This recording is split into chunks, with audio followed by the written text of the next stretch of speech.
All right, guys, now that Jake showed you those last two chords and you know G, D, E minor, and C, you can literally play most worship songs, and we'll talk a little bit about that later. But I'm going to encourage you, grab your phones and download a Metronome app. Now, there's plenty of them out there. The one that I just happen to be using is called the Metro Timer, and you can download these. They're free.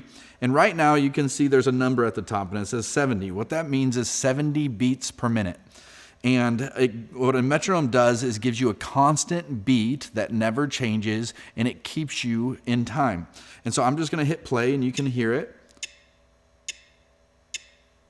Just a constant beat, and it just keeps a rhythm.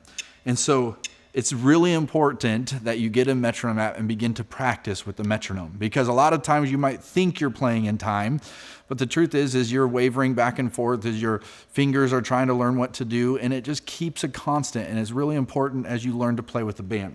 So with that being said, I'm going to talk through a couple time signatures. In worship music, typically we play in two different ones, something called 4/4 time and something called 6/8. We'll spend most of our time in 4/4 and explaining what that does. But basically, if I take my metronome and I hit start, these are called quarter notes. And it's 1, 2, 3, 4.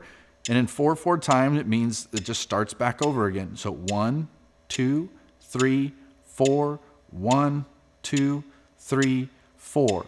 The other time signature in worship that we sometimes hear or have in worship music is 6/8. And just an example is How He Loves or Reckless Love. And it has a little bit more swing to it. And so it sounds something like 1, 2, 3, 4, 5, 6. 1, 2, 3, 4, 5, 6. And the 1 and 4 get emphasized. And at the 6, it starts back over on 1. And so I'm going to speed up our metronome to about 140 BPM, double, and just now it's faster, and just count 1, 2, 3, 4, 5, 6. 1, 2, 3, 4, 5, 6. So these are the basic time signatures of worship music, 4/4 and 6/8. And in our next video, Jake's going to kind of teach you how to apply this into our strum hand. We'll see you at the next one.